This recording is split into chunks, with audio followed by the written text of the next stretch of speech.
안녕하세요. 춘천 한마음교회 박정훈입니다. 전 세상과 하나님 사이에서 마음을 정하지 못하고 이도 저도 아닌 양다리 걸친 삶을 살았는데요. 이런 삶을 살던 제가 부활하신 예수님을 만나고 오직 주를 위해 살게 된 간증을 나누고자 합니다. 어릴 때부터 교회를 다니던 저는 하나님을 향한 뜨거운 마음이 있었어요. 고등학교 시절 중고등부 수련회에서 방언을 체험하게 되면서 와, 하나님이 진짜 살아계시는구나 라는 걸 한 번에 느낄 수 있었어요. 하지만 방언도 그렇게 뜨거웠던 마음도 언제 그랬냐는 듯 얼마 가지 못하고 내 안에서 사그라지는 거예요. 그땐 그렇게 뜨거웠는데 얼마 못 가서 냉랭해지는 내 모습을 보면서 하나님이 정말 살아계시는 것일까 하는 고민이 되었어요. 하지만 그렇게 혼자 하던 고민도 시간이 지나면서 점점 자포자기하는 심정이 되더라고요. 신앙생활이 다 그런 거지 뭐 하는 심정 말이에요. 그런 심정들을 뒤로하고 시간이 지나 대학에 오게 되었어요. 자취방을 찾던 도중 한마음교회에서 운영하는 기숙사가 있다는 것을 알게 되었는데 거긴 정말 천국 같은 곳이었어요. 기숙사 형들의 확신에 가득 찬 모습들은 혹시 나도 저 형들처럼 하나님의 존재에 대해서 확신하면서 살 수 있지 않을까 하는 기대까지 생기게 했어요. 하지만 대학 생활은 만만치 않았어요. 학교에는 많은 술자리들이 있었는데요. 나도 나가서 즐겨볼까 하다가도 에이, 아무리 그래도 교회 다니는데 하는 생각에 쉽사리 나가지 못했어요. 그러다 보니 자연스럽게 친구들을 사귀지 못하게 된 거예요. 그렇게 전 학교에서 왕따 아닌 왕따가 되었어요. 그렇게 지내면서 하도 학교에 친구가 없다 보니 한 번은 이런 일도 있었어요. 과에서 학회비를 걷는데 제가 끝까지 안 냈거든요. 결국 선배들이 박정훈이라는 놈을 찾으러 전공 수업이 끝나고 찾아왔어요. 선배들은 강의실에 쳐들어와서 박정훈이가 누구야! 외치면서 찾는데 아무도 그놈이 누군지 모르는 거예요. 물론 전 그 자리에 분명 함께 있었지만 선배들이 저를 찾지 못할 거라는 확신이 있었어요. 왜냐하면 저도 그들이 누군지 몰랐거든요. 물론 의심의 눈초리로 저를 쳐다보는 사람들이 있었지만 아무도 나 박정훈이라는 존재를 모른다는 것 때문에 전 제가 속한 학번에서 유일하게 학회비를 안 낸 전설이 되었어요. 이렇게 대학 생활을 하는 중에도 교회나 세상 어디에도 속하지 못하고 이리저리 치이기만 했어요. 신앙생활을 핑계로 학교에서 왕따같이 지내면서도 정작 혼자 있는 시간엔 하루 종일 컴퓨터 게임 따위나 하는 거예요. 기숙사 형들에겐 학교 간다고 나가서 수업도 들어가지 않았어요.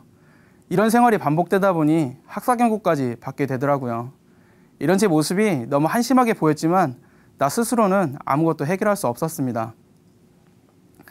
교회 훈련관에서 신앙훈련을 받으면서도 세상과 하나님 사이에 끼인 이중생활은 계속되었어요. 확실한 신앙에 대한 소망으로 시작한 훈련이었지만 전 변하지 않았어요.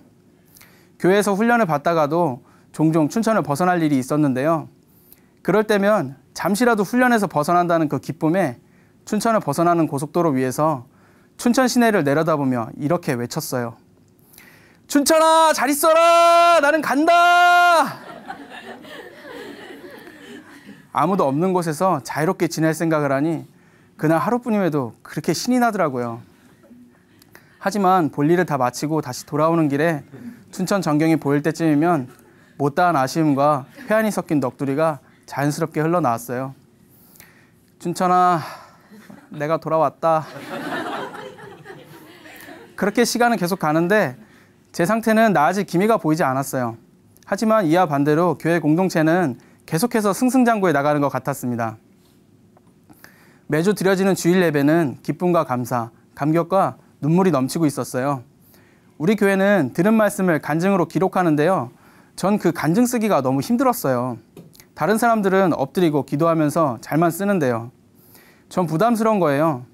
교회에선 모두 다 간증을 기록하고 모든 사람 앞에서 믿음의 진보를 나타내라고 하는데 저의 이런 이도 저도 아닌 신앙으로는 잘 써지지가 않았어요.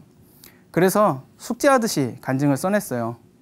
물론 목사님도 작은 교회 일꾼도 저에게 특별히 말을 한 것은 아니었지만 저의 이런 상태를 잘 알고 있었던 것 같아요. 한마음교회에 출석하면서 반복해서 듣게 된 많은 말씀들은 저에게 성경이 진짜 사실일 수도 있겠다 하는 생각이 들게 했어요. 하지만 말씀을 들으면 들을수록 더 힘들어지는 거예요. 왜냐하면 나 스스로 진짜 사실일 수도 있겠다 하면서도 그 말씀에 순종하지 못하는 내 자신에게 너무 화가 났거든요. 저도 이런 삶을 살고 싶지 않았어요. 어릴 때 교회 다녔던 순수했던 마음을 찾고 싶었고 학교 생활도 잘하고 싶었어요. 하지만 유혹이 들어오면 그 유혹들을 향해 주저없이 발걸음을 돌리는 내 모습에 스스로 실망하며 더 힘들어지고 있었어요. 차라리 말씀을 몰랐으면 나 스스로 이렇게 비참하다고 느끼진 않았을 텐데, 아무것도 몰랐을 땐 그래도 이렇게 마음이 괴롭진 않았는데, 뜨거운 체험이 있거나 특별한 일이 생겨서 확실한 믿음이 생기던가, 이런 생각들로 괴로워하던 그때 다니고 있던 대학교 담당 교수님으로부터 뜻밖의 제안이 왔어요. 중앙아시아 지역에 연구소를 계획 중이다. 너도 좀 더 실력을 쌓고 나면 그 연구소 연구원으로 나갈 수 있게 해줄게. 저에겐 너무나 좋은 제안이었어요. 돈도 한 푼 안 들이고 학위도 계속할 수 있고 평소 동경하던 외국 생활과 연구과제 진행도 계속할 수 있는 끝내주는 제안이었어요. 저는 이 달콤한 제안에 기도를 해볼 생각도 없이 바로 수락하고 절차를 밟았습니다. 사실 그 지역이 정치적으로 매우 불안한 것을 알고 있었지만 저에겐 상관없었어요. 이미 마음속에서 비록 지식뿐이었지만 부정할 수 없었던 하나님에 대한 것들이 포기되기 시작했어요. 그래, 이거다. 차라리 아무도 모르는 곳에 가서 다시 시작하면 이런 이도 저도 아닌 삶을 안 살아도 되겠지. 그래, 그냥 도망가서 내가 하고 싶은 대로 마음껏 하면서 살자. 마침 기회도 좋잖아. 제안을 수락하고 구체적으로 준비를 하면서 마음속에 후련함이 있었어요. 하지만 한편으로 난 정말 이렇게밖에 할 수 없는 것일까 하는 마음이 마음 한켠에 자리 잡기 시작했어요. 떠나자는 마음을 먹고 난 후 한 달, 두 달 시간은 가는데 마음이 점점 더 심란해지는 거예요. 내가 다른 곳에 가서 모른 척하고 살아봤자 결국 지옥 가면 어쩌나 하는 생각에 더 고민만 되었어요.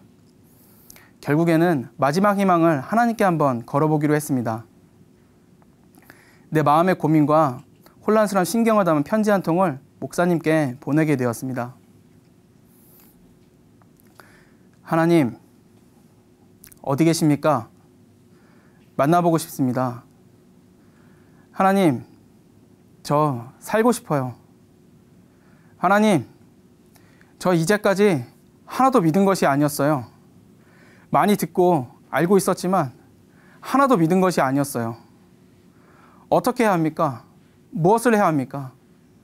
만나주세요. 알려주세요. 살려주세요. 딱 4줄이었지만 내 마음을 하나님 앞에 그대로 쏟아놓았어요. 겉으로는 현실 도피니 어쩌니 했지만 제 진짜 마음은 살고 싶었거든요. 강대상에서 그렇게 하나님을 만났다고 기뻐하던 분들처럼 저도 되고 싶었거든요. 더 이상 믿지도 않는데 믿는 척하면서 들러리처럼 앉아서 박수나 치고 있고 싶지가 않았어요. 저의 진심을 담은 편지를 목사님께서는 예배 시간에 읽어주셨어요. 모든 성도님들이 다 같이 중보기도도 해주시고요. 그리고 드린 작은 교회 예배에서 복음을 다시 듣게 되었어요. 고린도전서 15장을 1절부터 11절까지 쭉 읽어나갔어요. 같이 성경을 보는데 사도 바울이 이렇게 말하는 거예요. 내가 부활하신 예수님을 만났다. 제자들도 예수님의 형제들도 다 보았고 심지어 500여 형제들에게 일시에 보이셨다. 예수님이 진짜 살아나셨다. 그리고 저는 11절에서 눈이 휘둥그레졌어요. 내나 저희나 이같이 전파하며 너희도 이같이 믿었다 라고 하는 거예요. 바로 이것이었어요. 전 제가 변화되려면 특별한 체험이 있어야 된다고 생각했어요. 뜨거운 감격도 필요하고요. 하지만 이 말씀을 통해 특별한 것, 특별한 계기를 생각해오던 제 생각에 금이 가기 시작했어요. 오늘 내게 뜨거운 감격이 없어도, 놀라운 체험이 없어도 예수님이 부활하셨기 때문에 하나님이 살아계신 것이었어요.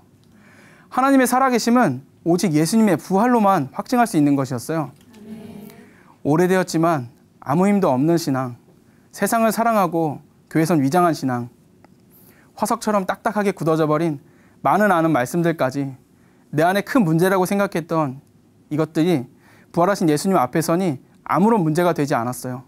그런 것들이 하나님과 나 사이를 가로막을 수 없었어요. 예수님이 잡혀가실 때 3번 부인하고 저주했던 베드로가 순교자가 된 것도, 예수님의 동생 야고보가 자기 친형인 예수님을 주님이라 고백하는 이유도, 믿는 자들을 핍박하던 사울이 바울 사도가 된 것도 이 모든 것이 부활하신 예수님을 만났기 때문이었어요. 아, 그렇구나. 내나 저희나 이같이 전파하며 이같이 믿었구나. 예수님이 진짜 살아계시는구나. 하나님께서 모든 사람에게 믿을 만한 증거로 부활을 주셨구나. 성경은 그냥 사실일 수 있는 게 아니라 진짜 사실이었구나. 이제 나도 제자들과 같은 그런 확실한 믿음을 가질 수 있구나. 전 삶 속에서 방황하며 이분이 안 계시다 생각했어요. 교회 안에서마저 이도 저도 안 되는 내 모습에 스스로 실망하며 이분이 안 계시다 생각했어요. 고민 속에 다른 먼 나라로 도망치려 할 때도 이분은 안 계신 것 같았어요. 하지만 주님은 살아계셔서 언제나 곁에서 나를 기다리고 계셨습니다. 게다가 부활하신 예수님이 저를 만나주신 것만으로도 그 감격을 다 감당하기가 힘든데 나를 고아와 같이 내버려 두지 않고 내 안에 들어오셔서 영원히 저와 함께 하신다고 하시는 거예요. 하나님께서는 나와 함께 하고 싶으셔서 목숨을 걸고 이 땅에 오셔서 죽으시고 부활하셨는데 전 그런 하나님을 그대로 무시한 것이었어요. 예수님을 믿지 않았던 것이었어요. 부활하신 예수님을 만나고 나니 내 죄를 위해 죽으셨다는 그 십자가가 그냥 십자가가 아니었어요. 하나님께서 나를 위해 죽으신 것이었어요. 그렇게 나 때문에 십자가에서 죽으시고 부활하신 예수님께서 다른 많은 말씀들을 뒤로하고 그저 내가 나를 사랑하느냐 물으시는 그 앞에 저는 그대로 엎드릴 수밖에 없었습니다. 하나님, 회개합니다. 제가 예수님을 믿지 않고 살았습니다. 하나님께서는 내 죄를 위해 십자가에 달리셨는데 예수님께서 목숨을 걸고 나와 함께하기 원하셨는데 모든 사람에게 믿을 만한 증거로 부활까지 보여주셨는데 전 예수님을 믿지 않고 제 마음 제 뜻대로 살았습니다. 회개합니다. 이제 예수님을 제 마음의 주인으로 모셔드립니다. 전 이제야 비로소 언제나 곁에서 나를 기다리신 이분께 다시 돌아갈 수 있게 되었습니다. 부활하신 예수님을 저의 진정한 주인으로 믿고 난 뒤 전 이제 더 이상 사이에 낀 바보 같은 모습으로 살지 않아요. 진정 이분과 동행하는 하루하루가 얼마나 감사하고 자유한지 모르겠어요. 더 이상 저의 이중생활이 언제 탄로날까 고민하며 안절부절하지 않아도 되고요. 이제 부활하신 예수님과 항상 동행하는 저에게는 그 어느 것도 선택하지 못하고 사이에 낀 바보 같은 모습이 아니라 확실한 선택과 자신감이 넘치고 있어요. 하나님의 주권을 인정하고 주님 안에서 어떤 선택을 하든지 최고의 길로 인도해 주시는 아버지의 마음을 신뢰하기 때문이에요. 부활하신 예수님을 저의 진정한 주인으로 믿고 난 뒤 현실 도피로 계획했던 해외 유학을 과감히 포기했는데요. 이젠 더 이상 도망갈 필요가 없어졌기 때문이에요. 그리고 나중에 알게 된 사실이지만 그때 해외 유학을 나갔더라면 정말 비참한 최후를 맞을 뻔했더라고요. 우리가 계약을 했던 나라에서 군사 쿠데타가 일어나 대통령이 하야하고 모든 계약과 계획이 취소되었거든요. 그때 나갔더라면 저도 쿠데타에 휘말려 큰일을 당할 뻔했어요. 처음 이 소식을 접했을 땐 그냥 다행이구나 했는데 곰곰이 생각해보니 하나님 아버지께서 더 이상 뒤를 돌아보지 말고 앞만 보고 나가라고 하시는 것 같더라고요.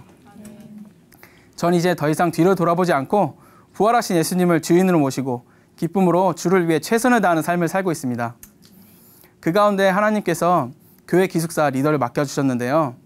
저와 비슷하게 마음을 정하지 못하고 힘들어하는 대학교 신입생들과 함께하는 시간을 주시기도 했어요. 그 친구들과 살면서 많은 일들이 있었는데요.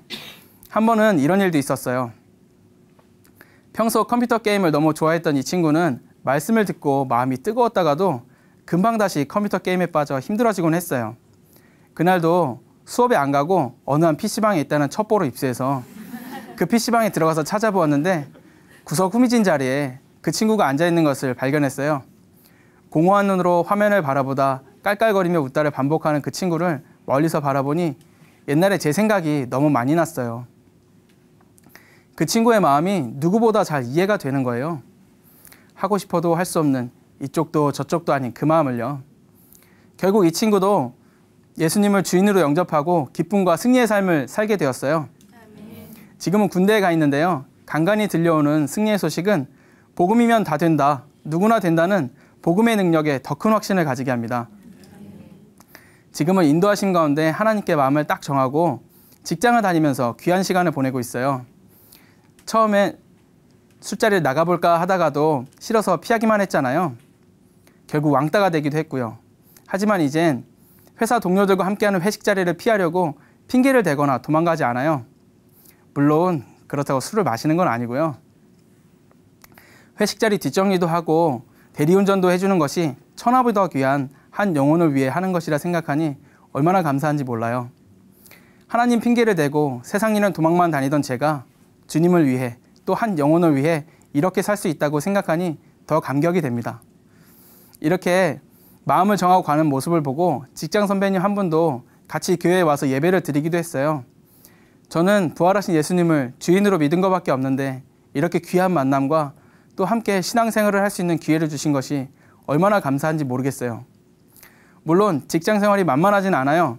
하지만 부활하신 예수님이 저의 주인이시고 영원한 모든 것을 말씀을 통해 보여주셨기 때문에 저는 오늘도 기쁘게 당당하게 승리하며 나갑니다.